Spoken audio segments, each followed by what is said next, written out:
தாயம்மாள் கைப்பக்குவம் உணவகம் மற்றும் தேநீர் குழுமம். அந்த நாள் நல்லுணவை இந்த நாள் நாம் உண்ண இந்த நாளும் பேரின்பமே. அனைவருக்கும் அன்பு வணக்கம்.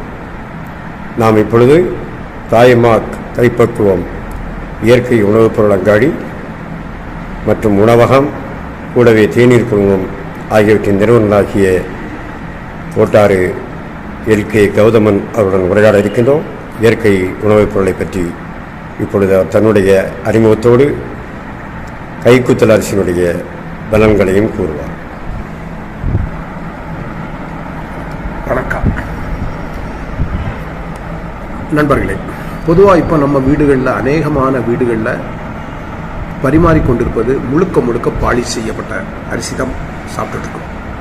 கைக்குத்தல் அரிசியை ஏன் உபயோகப்படுத்தணும்? கடந்த ஒரு 12 வருஷமாட்டம் நாங்கள் இதை கைக்குத்தல் அரிசியை ப்ரொமோட் பண்ணிட்டு இருக்கோம். அதனுடைய வளர்ச்சி கொஞ்சம் கொஞ்சமாக வளர்ந்துக்கிட்டே இருக்குது. இருந்தாலும் இன்னும் பொதுமக்கள்கிட்ட கொண்டு போய் அதை அதிகமாக சேர்க்கணும் அப்படிங்கிற ஒரு நோக்கத்தோட கைக்குத்தல் அரிசியை பற்றிய ஒரு தகவல் தரோம். இதில் இந்த பக்கம் இருக்கிறது பாலிஷ் செய்யப்பட்ட அரிசி, இந்த பக்கம் இருக்கிறது கைக்குத்தல் அரிசி. இந்த பக்கம் இருக்கக்கூடிய அரிசி இந்த அரிசியை கழுவுன தண்ணி, இந்த பக்கம் இருக்கக்கூடிய தண்ணி இந்த அரிசியை கழுவுன தண்ணி. இந்த ரெண்டுக்குமே வித்தியாசம் இருக்குது. இது வெள்ளை கலரில் இருக்குது, இது டல் கலரில் இருக்குது. பொதுவாக அரிசி கழுவுன தண்ணியை வந்து பெண்களுடைய கூந்தலுக்கு பயன்படுத்துவாங்க, முகத்துக்கு பயன்படுத்துவாங்க.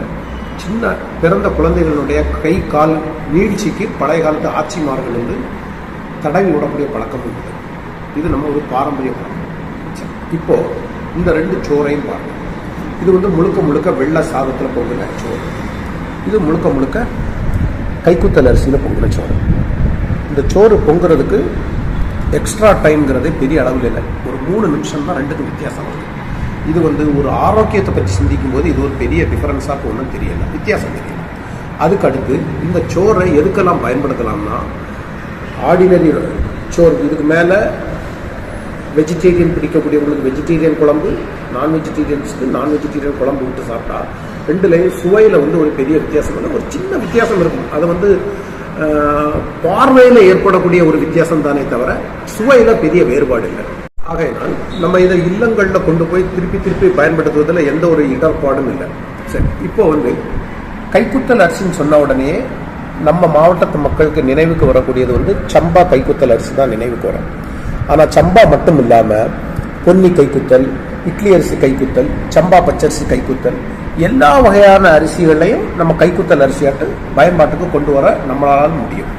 பொதுமக்களுடைய ஒத்துழைப்பும், பொதுமக்கள் அதிகமாக இதை பற்றி கேட்க தொடங்கினா எல்லா அரிசியும் விலை ரொம்ப நியாயமான விலையிலேயே எங்களால் கொடுக்க முடியும். அதுக்கு நீங்கள் உங்களுடைய ஆதரவு தான் எங்களுக்கு வேணும். இப்போ நீங்கள் உங்கள் வீட்டுக்கு இதை எப்படியெல்லாம் பயன்படுத்தலாங்கிறதுக்கு நாங்கள் நேற்றைக்கு வந்து எங்கள் குக்கிங் யூனிட்டில் வந்து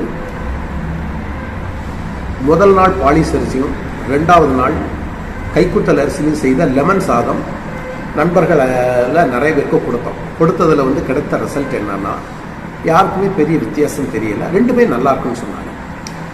இன்றைக்கு நம்ம என்ன செய்ய போகிறோம்னா தக்காளி சாதம் அதே மாதிரி பண்ண போகிறோம்.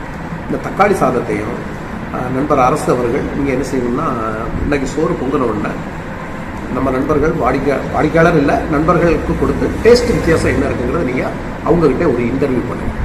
அதை வந்து மக்கள்கிட்ட கொண்டு போகலாம். அதுக்கு அடுத்து நம்ம மக்கள்கிட்ட எப்படி போகணுங்கிறத மிரட்டாகும்.